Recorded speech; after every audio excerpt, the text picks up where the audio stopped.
s'agit d'une opération qui a été initiée par l'organisation des journalistes sportifs algériens suite à l'appel de l'Agence nationale du sang à la baisse des donneurs au niveau des structures de transfusion sanguine qui s'est répercutée sur les réserves de sang en Algérie. Donc cette opération se déroule aujourd'hui sur toute la journée jusqu'à 14h.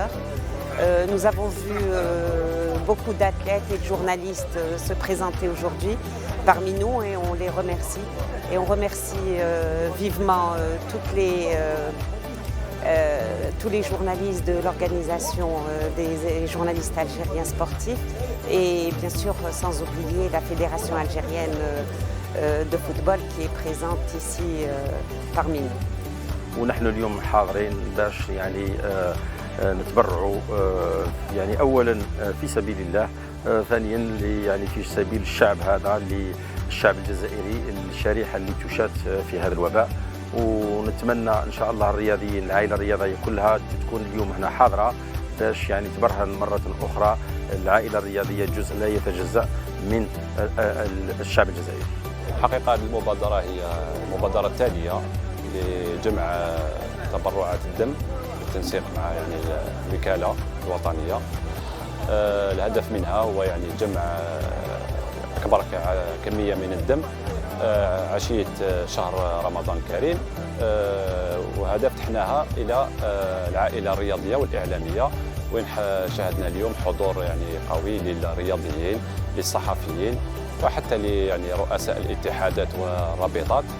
وهي مبادره يعني مشكوره وتمت في العمليه في نجاح، وين كانت هناك كل تدابير الوقايه، ما دام ان هذه العمليه مميزه هذا العام.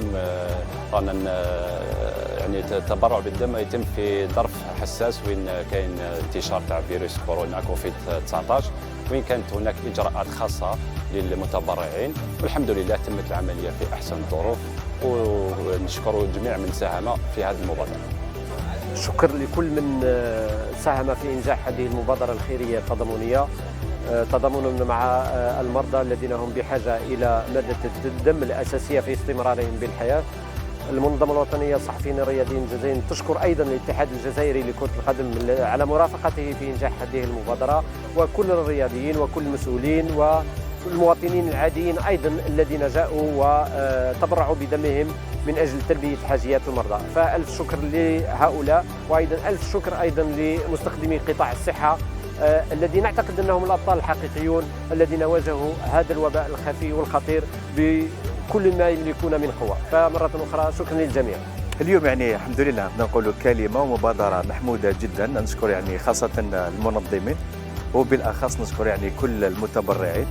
المجتمع الجزائري برهن يعني باللي هو مجتمع متضامن يعني متكاتف، خاصة يعني في هذه الظروف الحساسة اللي تمر بها الإنسانية، اللي ندعي المولى عز وجل خاصة يعني في أبواب هذا الشهر الكريم شهر رمضان، أن المولى عز وجل يرفع علينا هذا البلاء وهذا الوباء في أقرب وقت ممكن، وأيضا نترحم مع الموتى ونتمنى الشفاء للمرضى، وإن شاء الله الجزائر دائما تكون بخير وبخير، ونكون نخرج منتصرين في أقرب وقت ضد هذه الجائحة.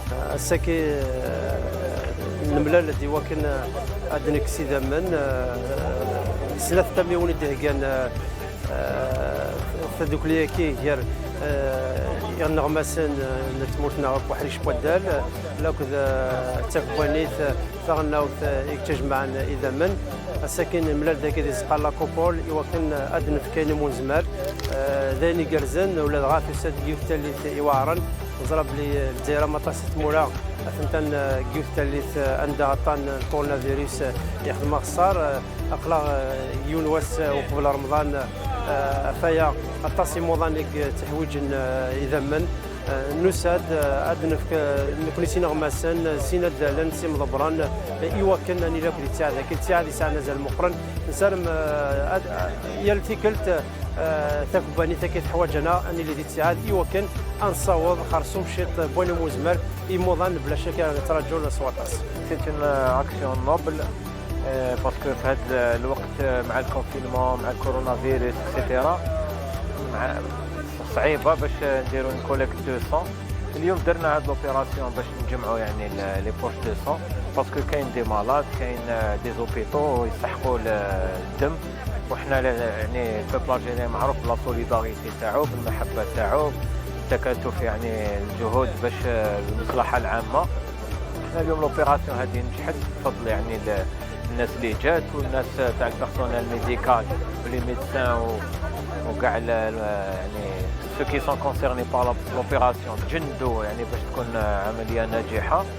نظن لازم الناس يعني تتوعى باللي القوه تاعنا تكون في الاتحاد تاعنا وفي الامبليكاسيون تاعنا في دي زاكسيون كيما هادو. We have to thank our organizations of sport for this initiative. Also, I have to thank all the doctors who comes here and who help us to do this initiative. It is good that comes in that time and in this place to just show to the people that everyone can do it without any frightened. He doesn't have to afraid about that. And welcome to everybody to come over here. And thank you. Donc on est là aujourd'hui pour collecter du sang. Cette opération qui a été initiée par l'association des journalistes sportifs qui vient à temps bien sûr en ce temps d'épidémie où on a remarqué une baisse de la fréquentation des CPS par les donneurs de sang. Bien sûr c'est une par peur, c'est une peur légitime, mais on rassure les donneurs de sang que toutes les mesures préventives du Corona-19 du Covid-19 ont été prises pour une meilleure sécurité de ces donneurs. Donc cette collecte d'aujourd'hui qui vient justement à la veille de Ramadan, ça va être une bouffée d'oxygène pour notre banque de sang pour justement venir en aide aux différents malades qui ont besoin de ce sang en ce temps difficile. هذا واجب يعني في نفس الوقت وجهنا دعوة للجمعيات والإطارات يعني شنهم جاوا شاركوا ثاني معنا قوة وهذا نداء الواجب ومن خلال هذه الفرصة نوجه شكري للأطباء يعطيهم الصحة وهذا شيء قليل اللي قدرنا نمدوه بالنظر للمجهودات الكبيرة اللي راهم يمدوا فيها الطواقم الطبية يعني من أجل محاربة هذا المرض هذا كوفيد 19.